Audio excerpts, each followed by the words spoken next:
እስከሚታይ ድረስ እስቲ በልሁላችሁ ስጋውን ቆራረጡት። የውስጡ አካል ዘልቆ ሳምባው፣ ኩላሊቱ፣ ውስጣዊ አካል ውስጥ አዘግ አጽሞ ወገሩ ሌላ ምን አደረጉት ካላችሁ እንዲህ አድርገው ስጋውን ወሰዱና ከጉድጓድ ተከተቱት። ቀልጦ ይቀራል ብለው ነበረ። ግን ምን ይሆናል መሰላችሁ? የዱዲያኖስ ሰራዊት ስጋውን ጉድጓድ ቆፍረው ቀብረው ሲመለሱ ጊዮርጊስ ደግሞ ተመለሰ። ምን አለ? ከቀበሩት ሰዎች ደረሰባቸውና አብሯቸው ይራመድ ጀመረ። አንተ ማን አሉት? እኔ የእግዚአብሔር ምስክር የክርስቶስ ምስክር ጊዮርጊስ ነኝ አላቸው። እስቲ በሉላችሁ የማን ምስክር አለ? ገደል ነው ብለው ሲመለሱ ተነስቶ ይደርስባቸዋል። እነሱ ወዲያው እነሱን ያሳምናቸዋል። መርዝ ሲያጠጡት እንደ ፀሐይ ይበራል። 30,000 ሰው አንድ ጊዜ ያሳምንባቸዋል። አይገርማችሁም? ክርስቲያኖች እንዲህ እያደረጉ ነው ክርስትናውን ያመጡት። ጊዮርጊስን የሁላችሁ እንደ ፋሲካ በግ ስጋ በብረት ድስት ቀቅለውታል። እንደ ደረቆት በብረት ምጣድ ቆልተውታል። እንደ አፈር በተራራ ላይ በትነውታል። ከመጸበል ዘነፋስ ዘረው ወደ ደብረ ይድረስ። አዎ ነፋስ እንደሚበትነው አቧራ ፈጭተው ቆልተው አመድ ትቢ አድርገው ስጋውን አጥንቱን በተራራ ላይ ዘርተውት ነበረ። ነገር ግን አያችሁ እንዴት ሰው አፈር ከሆነ በኋላ ይነሳል? አያችሁ እንዴት ተነሳ? ተረት ትላለህ እንዴ አንተ ሞኝ?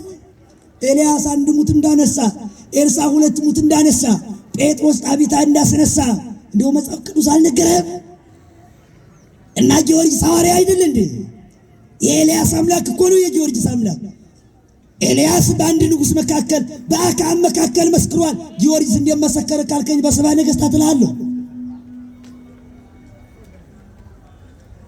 አዎ ኤልያስ በአንዲት ንግሥት መካከል መስክሯል። ጊዮርጊስ በሰባ ንግሥታት መካከል ስለ ክርስቶስ መስክሯል። ጊዮርጊስ በየተራራው አቧራ ትቢያ ሆኖ ከተዘራ በኋላ ተሰበሰበና እንደገና ባጭሩ እግዚአብሔር አነሳው። እስቲ በልሁላችሁ ማን አነሳው? አነሳውና ደረሰባቸው። ሰዎቹ ገደል ነው ብለው ሲመጡ እኮ ነው እነዚህ ሰዎች ወዲያው አመኑ። የዱዲያኖስን ሰራዊት እኮ እንዳለ እየዘረፈ ነው የወሰደው። እየዘረፈ ጠንቋዩ ይመጣል ያሳምነዋል። የሚገርም ነገስታቱ ይፈትኑታል። እስቲ በር ጀግና ከሆነ 70ውን ወንበር አለምልምልን አሉት። ከዚያ በኋላ ምን በአንድ ጊዜ 70 ወንበር በሙሉ እንደ የረዳ እንዲፈነድቅ ቡቃያ ልምላሜ እንዲያወጣ ፍሬን እንዲያፈራ አደረገው። 70ውን ወንበር በሙሉ ክርስቲያኖች ይሄ ደንቃችኋል እንዴ? ተረት ትላለህ እንዴ አንተ? የዋ ኦሪት ዘኍልቍ ምዕራፍ 17 አታይም እንዴ? የአሮን በትር ሳይተክሏት ተተክላ ውሃ ሳያጠጧት ለምልማ አብባ ለውዝ ከውዝ በኩረ ሎሚ እንዳፈራች አታውቅም እንዴ? በአንድ ቀን ሌሊት ወንበር ማለምለሙ ይደንቃል። የአሮን ሃይማኖት እኮ ነው የጊዮርጊስ ሃይማኖት። የሙሴ ሃይማኖት እኮ ነው የጊዮርጊስ ሃይማኖት። ያለው እየሆነ ያለው አባቶቻችን እንዲህ ናቸው።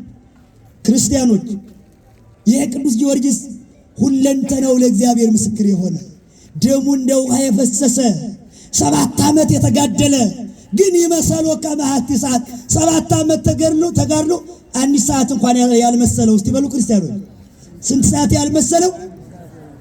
ወይ ግሩ 7 ዓመት ተጋድለውም እኮ እህል መሸከም መሰላችሁ እንዴ እናንተ ሰዎች? ቀላል ወፍጮ መፍጨት መሰላችሁ እንዴ? መፈጨት እኮ ነው ተጋድሎ። እህል መውቀት መሰላችሁ እንዴ? እንደ እህል መወቀት እኮ ነው። እንጀራ መጋገር መሰላችሁ እንዴ? ፈጭተው እኮ ጭጣ አድርገው ጋግረው ለበሬ ሰጥተውታል። ጊዮርጊስ የዋሃኑ ኦርቶዶክሳውያን እንዲያ መሰላችሁ እንዴ? ሰማዕትነቱ ቀላልን መሰላችሁ? ወርቅ ማቅለጥ መሰላችሁ? ወርቅውን መቀለጥ እኮ ነው የጊዮርጊስ ተጋድሎ። እንዲያ ነው ሰማዕታቱ። የሰማዕቱ በረከት በሁላችንም ላይ ይደርብን።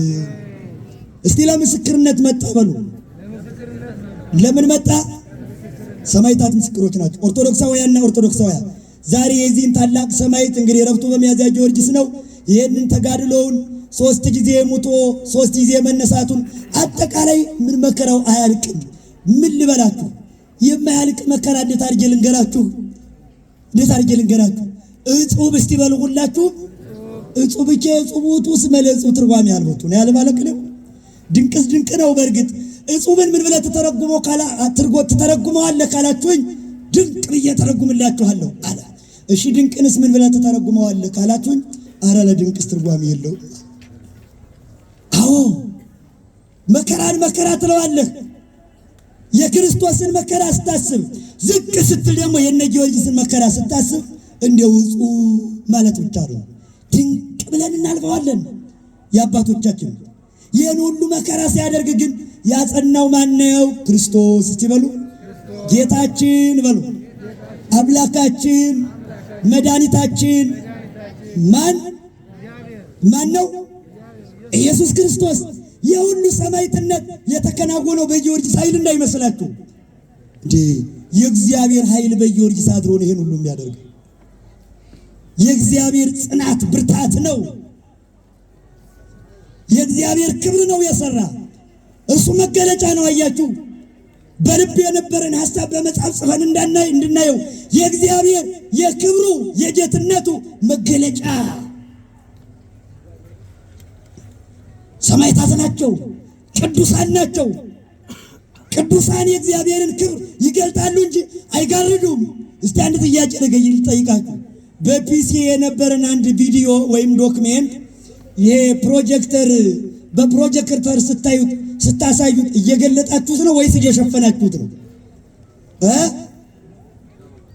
አትናገሩ።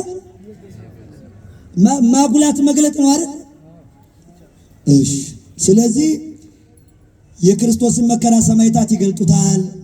አማላጅነታቸው አይለይም። እንዲያ ከሆነ ስለዚህ አሁን በሰማዕታት የመከራ ቀን መከራውን ማሰብ ይሄንን ሞቱን፣ ሕማሙን፣ መከራውን የነገርኳችሁን ሁሉ ይሄንን እያሰብን ነው በዓሉን የምናከብረው። ዳቦ በመግመጥ ሽንኩርት በመላጥ ጠጅ በመጨለጥ በዚያ ብቻ አይደለም። ጊዮርጊስ ተፈጨ ስትባል አንተ ዝም ብለህ ስጋ ብቻ ስትፈጭ ትውላለህ እንዴ? እና እንጂ መከራውን አስብ። በለውጥ አለው ገምድ ለውጥ አለው ብቻ ስትል ትውላለህ እንዴ? ሰማዕቱንም አስቡ እንጂ እየመጣችሁ ከዚህ አይኗማ ጥርሷማ ብቻ ትላላችሁ እንዴ? አይባልም። ሲጀመር አስቡ እንጂ መከራውን እናስትብን እንጂ ሶታፊ ሕማማቲሁ ለክርስቶስ የክርስቶስ የመከራው ተሳታፊ ጊዮርጊስ ከሆነ እኛም መከራውን እንሳተፍ እስቲ። በመራብ በመጠማት በመስጠት ቃለ እግዚአብሔር በመስማት ንሳተፎ በሞቱ በሕይወቱ በሞቱ ከመሰል ነው በሕይወቱ እንመስለዋለን። እንደ ጊዮርጊስ በሞቱ የመሰለው ጊዮርጊስ በትንሣኤው መስሎታል። ክርስቲያኖች እግዚአብሔር ማስተዋልን ያድለን። ስለዚህ ኦርቶዶክሳውያን በፍቅር ባህላችን እንድናከብር አባቶቻችን መልእክቱን ያስተላልፋሉ። ያስተማረን አምላካችን ምስጋና ይድረሰው። የሰማዕቱ አማላጅነት አይለየን። ይቆየን።